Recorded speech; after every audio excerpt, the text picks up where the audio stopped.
everyone. How are you? Fine, thank you. Oh my god! Hey guys, it's me again, and that Sanji video did pretty good, I guess. I get the message. You guys want more One Piece content from yours truly. Now, at first I was thinking of maybe doing something more character-centric, but coming off the Sanji video, doing that level of detailed analysis, rereading and research didn't really spark a lot of inspiration in me, at least not for characters I have anything good to say about. So why instead don't I tackle a more general topic, one that goes all over the place and back around again, like one grand adventure? That being the age-old question of post versus pre-time skip of One Piece. Now obviously, just to get this out of the way, the true answer is it depends on your values as a reader, and the purpose of this video is more to present the facts as they are and sprinkle my opinion in every now and then, rather than this being some hit piece on why I'm right and you're wrong. I think a fair place to start with this, and almost definitely the most clear point to pre-time skip being better, would be the pacing of the two parts. While part 1 of One Piece is almost perfectly paced in my opinion, with there being very few moments where I felt like the storytelling was being rushed or dragged out, part 2 definitely, without a doubt, suffers from pacing issues on both sides. Not only does it have 3 of the longest arcs in the story by quite a wide margin, but also some of the most rushed conclusions and plot points. Now there actually is a reason to this, and it's not my intention to throw post-piece under the bus like that. The main difference between pre-piece and post-piece is the complexities of their respective stories. The beginning of One Piece was much more focused on establishing its characters and crew dynamics than anything else. This meant that the world building and its overarching narrative took a backseat to the more character-focused dynamics and interpersonal drama. And don't get me wrong, post-time skip One Piece still has plenty of drama. In fact, it's in my opinion the best parts of the story post-time skip. But the point I'm making is prioritization.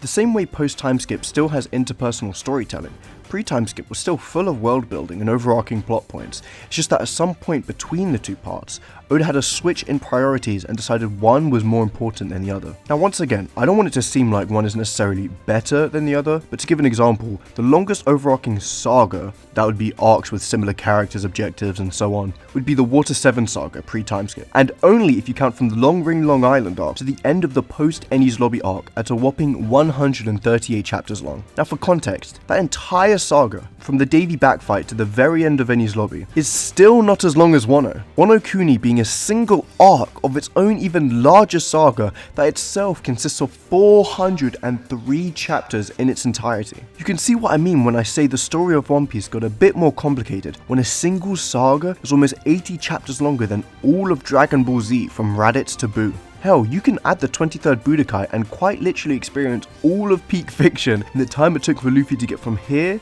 to here. If you're going to give this much time and build up for a single saga of your story, I think it can be agreed upon that coming up to the finale of said saga, your readers are going to be more critical and expect more from you and your story. And the fact is that compared to the emotionally impactful and narratively mastercraft finales that were Alabasta, Enies Lobby and Marineford, Wano left far too many loose threads and complaints than it should have. And I don't necessarily blame Oda for that or think that there was a correct way of writing Wano without rewriting a lot of the post-time skip conceptually. He had 50 different plot points to juggle and only 2 hands to do it. The only solution while keeping everything he wanted was to make Wano even longer, which once again I'm not against personally. I have no issues with a long, complicated narrative, but I think Oda trying to choose a middle ground and not committing to the sheer length of the Yonko saga forced him to drop some of the pieces he'd been stacking to try get what he did have left to write, which worked for some examples and in my opinion failed for others. These are issues pre-time skip One Piece simply did not have. He was far less ambitious in his storytelling, but it led to way more efficient narratives with little fat to trim. If Wano was written 20 years ago, it would have been 5 scabbards instead of 9, hell, 10 including Izo. Yamato probably wouldn't even exist, with the focus on her now being free for other characters like Momonosuke, Jack, Usopp, or hell, any of the Toby Roppo, because besides Black Maria, I can't on good faith say any of them saw their full potential fulfilled, if even highlighted at all, compared to the members of Baroque Works or CP9 who all had their defined characters and moments in the spotlight. Alti, the only member with any real fleshed out personality, didn't even get a real fight. This problem can be seen in other arcs too. This isn't just about Wano. Plenty of characters who should have been important enemies in arcs just get turned into punching bags for characters to hit really hard, or even worse, don't even get hit at all and just fade into irrelevancy. Post-time skip of One Piece has far more pieces than pre-time skip, but compared to pre-time skip, so much more of these pieces go to waste and remain untouched, despite the potential they may have. So that ends that point, I guess. It kind of morphed into something else, but let's ignore that and move on to something that is actually such a big deal to me, I was considering making its own video. that being Haki in the post-Timeskip era of One Piece, and how it compares to the power system of pre-Timeskip One Piece. Now, all these hundreds of years ago, before Haki was introduced into the world of One Piece, the characters of our story had to almost entirely rely on technique and tactics in order to beat their opponents. Now, I know what you think I'm going to say. You think I'm going to say that this is a perfect system and so much better than anything else, but you forget one thing. I am a Dragon Ball fan. A problem with the power system of pre-Timeskip One Piece is that Luffy was able to beat opponents way stronger than him far too consistently. And I agree that being able to do it now and then is actually quite cool and interesting and shows how complex the fights can be. But by Skypiea, the pattern of the villain being completely superior to Luffy in every way, but having one specific weakness that Luffy could exploit, was starting to become apparent. You never want to be able to guess how a fight is going to go and make the power scale you set feel pointless, because then it doesn't matter how strong you make the villains seem if we know there's going to be a way for Luffy to circumvent their abilities or powers and snatch a win anyway. Now, are you ready? Because I'm about to turn the direction I'm going in again and confidently say that although this was a pattern that was starting to emerge in the story, Oda perfectly adapted to this and brought new and improved techniques to add into the Straw Hats kit. Now, instead of finding the one solution that solves the entire fight, Oda put the focus on combat away from the enemy and back onto our main characters. It became much more about giving the Straw Hats as many tools as possible and seeing how they would use, abuse, and combine these tools in conjunction with each other to find a unique solution each time. Nami was given her tempos, Usopp his dials, Luffy his gears, and much more. This, for me, was the perfect middle ground for One Piece battles.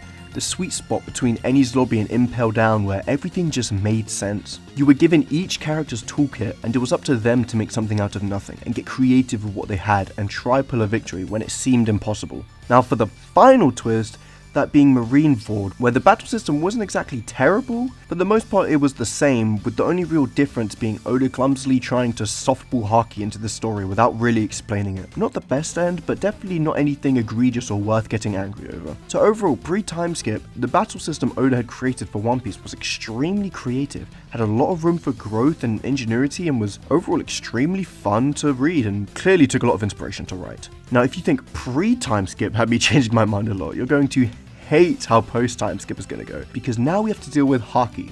Now Oda implemented it into his pre-established story. So let me say that at the start of the Timeskip, when it was first introduced, I think Haki had a lot of potential. Maybe it's because it was this new toy that was fresh and exciting, but honest to God, I only saw the positives to it and not the negatives. It was only around Dressrosa I started to notice the cracks in the system, and upon further inspection realized how shallow it really was. Sanji versus Virgo, Law versus Virgo, Law versus Doflamingo, Zoro versus Pika, Luffy versus Doflamingo. All these fights are quite literally just my Haki is stronger than yours.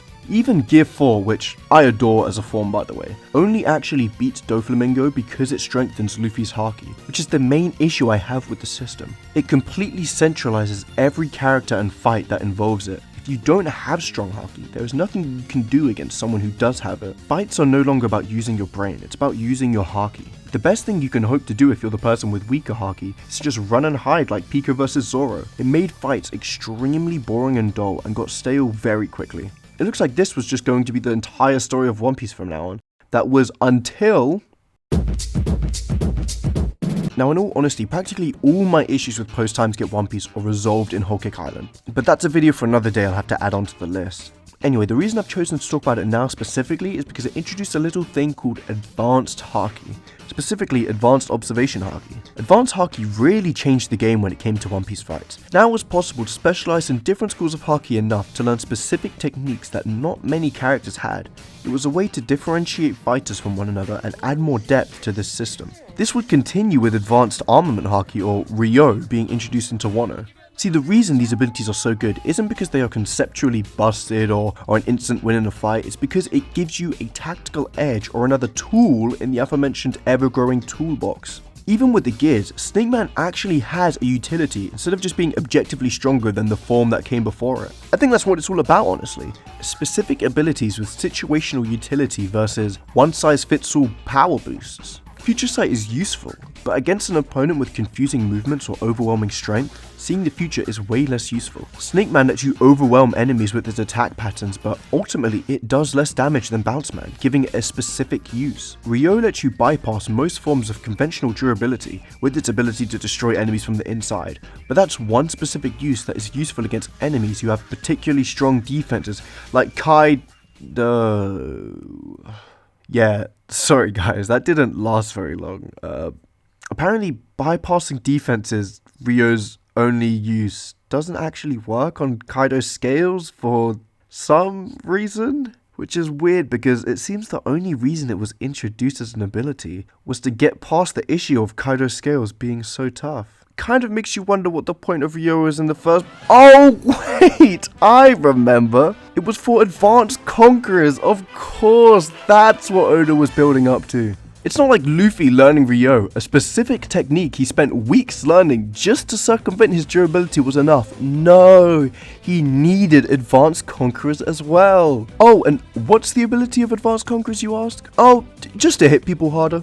Nothing really useful or special about it that gives it some situational advantage or use, just a harder hit. This is where Haki is at again. Oda was finally taking the power system somewhere interesting and unique, but nope, it's either you have advanced conquerors or you don't now. Even my favourite fight in Wano, Kid and Law vs Big Mom, was only so good because Big Mom basically forgot she had advanced conquerors the entire fight. It's as if Oda wrote himself into this hole where he realized nobody without this ability can beat somebody with it, and decided the solution was just to pretend the character doesn't have it at all, as if that actually solves the problem instead of causing whole new ones. Seriously, we were so close to making Haki interesting. How did he mess this up? There are 1,000,001 things he could have done with advanced conquerors. Maybe, I don't know, each character has their own unique conqueror's spirit that allows them to tap into a new unique ability like Zoro with Asura. Just, I don't know, anything except basic armament Haki 2.0. Like, come on, Oda. How do you fumble this hard?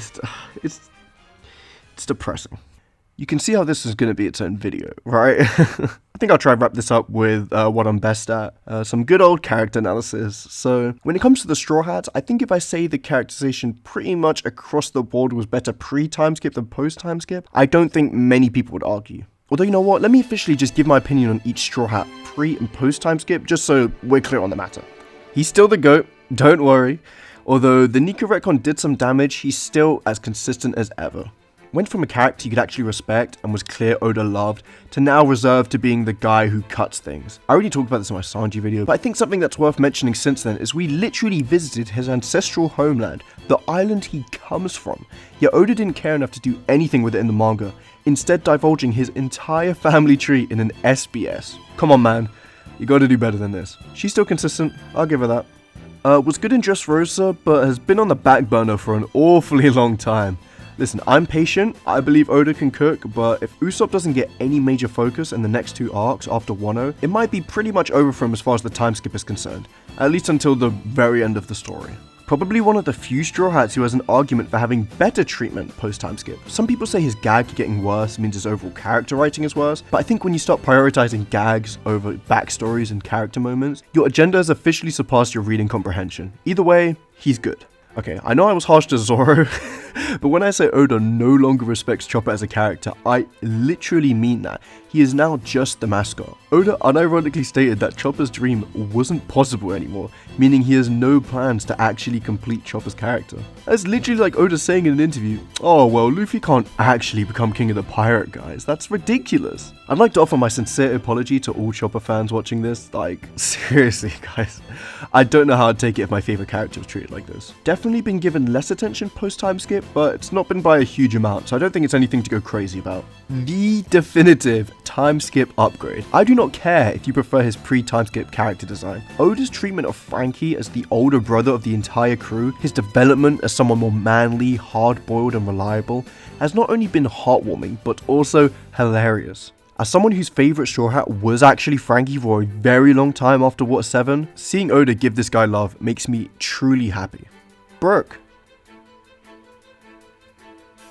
So yeah, that pretty much sums up my feelings on post-time skip Straw Hats, feel free to quote me on that whenever you please. As for the villains, this one I'd almost wholeheartedly give to post-time skip. With its more intricate plots and smaller focus on the protagonist comes a much higher depth in writing of the villains, for better and for worse. I say for worse, but even villains like Doflamingo, who I think are massively overrated and people ignore his bad writing, I think are still better than the majority of the villains pre-time skip outside of maybe Lucci? I don't want to go to intense detail as these are all topics for future videos, but just understand that all the efforts Oda takes away from some elements all go to others. The villains post-time skip all have much more interesting and complex characters with far more established and explained motives than the pre-time skip villains. Like Katakuri and Kaido are extremely agent characters with their own respective arcs they experience throughout their stories, changing and growing as the story progresses and due to their encounters with Luffy. Something that just never happens and honestly would stick out in pre-time skip One Piece's less ambitious and more focused story. Post Piece really lets the villains shine and gives them the spotlight, even if it is at the cost of Zoro's entire family tree. At the end of the day,